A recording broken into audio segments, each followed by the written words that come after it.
Troll Cheriyanad എന്നൊരു പേജിലൂടെ നമ്മൾ വൈറലായത് നിങ്ങൾ അറിഞ്ഞായിരുന്നോ? അത് മാനേജ് ചെയ്യുന്ന നല്ലവനായ ആ ഒരു മനുഷ്യൻ കാരണമാണ് നമുക്ക് ഇങ്ങനൊരു അവസരം കിട്ടിയത്. ആ അക്കൗണ്ടിൻ്റെ അഡ്മിൻ്റെ പേര് എനിക്കറിയില്ല. എനിക്ക് മാത്രമല്ല, ഞാൻ ഒരുപാട് പേരുടെ അടുത്ത് തിരക്കിയിട്ടുണ്ടായിരുന്നു. അവർക്കൊന്നും അറിയില്ല കേട്ടോ.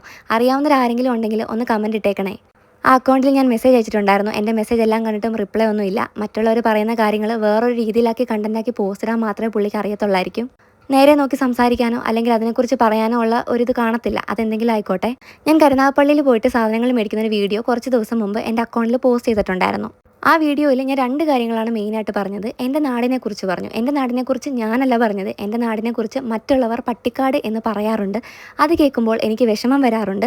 അതുകൊണ്ട് ആരെയും ഒരു രീതിയിലും കളിയാക്കരുത് എന്നൊരു കാര്യം ഞാൻ ആദ്യം പറഞ്ഞു. രണ്ടാമത്തെ കാര്യം പറഞ്ഞത്, എൻ്റെ ബിസിനസ്സിന് വേണ്ടിയിട്ടുള്ള റിസോഴ്സസ് ഒന്നും ഇവിടെ ഇല്ല. അതുകൊണ്ടാണ് ഞാൻ അവിടെ പോയി സാധനങ്ങൾ മേടിക്കുന്നത്. ഈ 2 കാര്യങ്ങളാണ് ഞാൻ പറഞ്ഞിട്ടുള്ളത്. അപ്പോൾ ഒന്നും കൂടെ ശ്രദ്ധിക്കുക. ഞാൻ എൻ്റെ നാടിനെക്കുറിച്ച് പറഞ്ഞിട്ടുള്ളതല്ല. മറ്റുള്ളവർ പറഞ്ഞ് കേട്ട കാര്യം ഞാനൊരു വീഡിയോയിലൂടെ പറഞ്ഞു. അല്ലാതെ ഞാൻ എൻ്റെ പേഴ്സണലി ഒരു ഒപ്പീനിയൻ പറഞ്ഞിട്ടില്ല. പിന്നെ റിസോഴ്സസിൻ്റെ കാര്യം. റിസോഴ്സസ് ഉണ്ട്, ഇവിടെ ഇല്ലെന്ന് പറയരുതേ എന്ന് പറഞ്ഞ് ഒരുപാട് കമൻസ് വന്നിട്ടുണ്ടായിരുന്നു. ഇവിടെ സ്കൂളുണ്ട്, ഹോസ്പിറ്റലുണ്ട്, റെയിൽവേ സ്റ്റേഷൻ ഉണ്ടെന്ന് പറഞ്ഞ് ഒരുപാട് കമൻസ് വന്നു. അപ്പോൾ എനിക്കിതെല്ലാം അറിയാം. പക്ഷേ ഈ പറയുന്ന സ്ഥലങ്ങളിലൊന്നും എൻ്റെ ക്രാഫ്റ്റ് മെറ്റീരിയൽസ് കിട്ടത്തില്ല. ഇത് കിട്ടണമെങ്കിൽ അതുള്ള സ്ഥലത്ത് തന്നെ പോകണം. പിന്നെ സ്വന്തം നാടിനെ കുറ്റം പറയേണ്ട ആവശ്യം എനിക്കില്ല. സ്വന്തം നാടിനെ കുറ്റം പറഞ്ഞ് എനിക്ക് റീച്ചും വേണ്ട.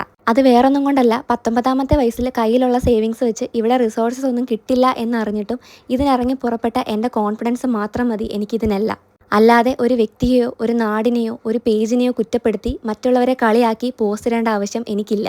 മറ്റുള്ളവരുടെ നെഗറ്റീവ് എടുത്ത് പോസ്റ്റ് ഇട്ട് കണ്ടന്റ് ഉണ്ടാക്കുന്ന അഡ്മിൻ്റെ അടുത്ത് എനിക്കിതിൽ കൂടുതലൊന്നും പറയാനില്ല. പറ്റുവാണെങ്കിൽ പേരൊന്ന് വെളിപ്പെടുത്തി